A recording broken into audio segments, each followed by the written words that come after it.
மேற்கு தொடர்ச்சி மலையில் இது எல்லாருக்கும் பொதுவான மலை என்று நாம் கருதுகிறோம். ஆனால் மன்னர்கள் காலத்தில் இந்த இடங்களுக்கெல்லாம் கூட பட்டா போட்டு கொடுத்திருக்கிறார்கள்.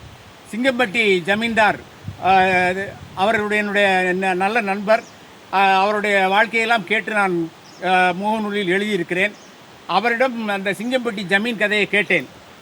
கேரளாவில் மருமக்கள் தாயம் என்று சொல்வார்கள். 2 மன்னர்களுக்கிடையே நடைபெற்ற போரில் இவர்கள் ஒரு பக்கமாக போரிட்டு அந்த அணி மன்னர் வெற்றி பெற்றதால் அந்த மாஞ்சோலை உட்பட மேற்கு தொடர்ச்சி மலையில் கிழக்கு பகுதியில் உள்ள 80,000 ஏக்கரை சிங்கம்பட்டி ஜமீன்தாருக்கு கொடுத்து விட்டார் கேரளா திருவாங்கூர் மன்னர்.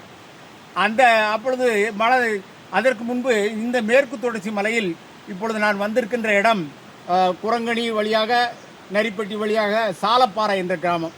இது கொழுக்குப்பாறைக்கு கீழே இருக்கிறது. இங்கே 60 பேர் இருக்கிறார்கள். இந்த இடத்தில் எப்படி தனியாருக்கு பட்டா போட நிலம் இருக்க முடியும் என்று கேட்டேன்.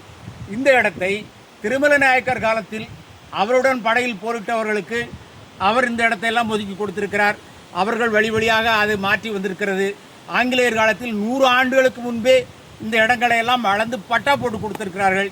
அப்படி பட்டா வாங்கியவரிடம் ஒருவரிலிருந்து 80 ஆண்டுகளுக்கு முன்பு பட்டா பெற்றவரிடமிருந்து 5 ஏக்கரை நமது வள்ளி சாப்ட்வேர் ஆனந்தன் சொக்கலிங்கம் அவர்கள் வாங்கியிருக்கிறார்.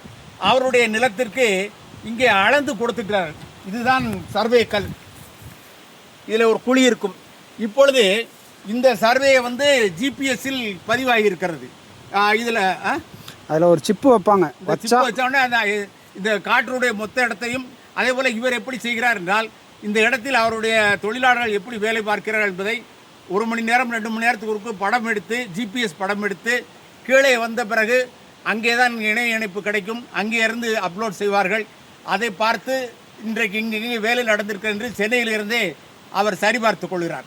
அந்த அளவிற்கு காட்டுக்குள்ளே தொழிலாளர்கள் சரியாக வேலை பார்க்கின்றார்களா என்பதை சென்னையிலிருந்து கண்காணிக்கக்கூடிய அளவிற்கு தொழில்நுட்பம் வளர்ந்திருக்கிறது. அப்படி ஒரு காலத்தில் இந்த காட்டுக்குள்ளேயும் இன்று உழவுவதற்கான முந்தா நாள் தான் நான் காலையில் தான் அமெரிக்காவிலிருந்து வந்தேன். ஜப்பான் அமெரிக்க பயணத்தை முடித்துக்கொண்டு இன்று இந்த மேற்கு மலைத்தொடர் காடுகளுக்கு நமக்கு தமிழ்நாட்டின் தண்ணீர் கூட இந்த மேற்கு தொடர்ச்சி மலை என்று நான் சொல்லுகிறேன். ஏனென்றால் இந்த மேற்கு தொடர்ச்சி மலைக்குள்ளே ஆங்கிலேயர்கள் நான் சொன்னது போல மலைக்கள்ளன் படம் இந்த இடத்தில் எடுத்திருக்கிறார்கள். ஆங்கிலேயர்கள் இந்த இடத்தில் பீச் அமைத்து இங்கேருந்து ஏலக்காய், காப்பி, டீ, தேயிலை எல்லாம் பயிரிட்டு இதையெல்லாம் இப்பொழுது நீங்கள் பார்ப்பது இது அது மிளகு. அந்த தரந்தரமாக தொங்குறது மிளகு. இது இந்த இருக்கலாம், இது மிளகு செடி.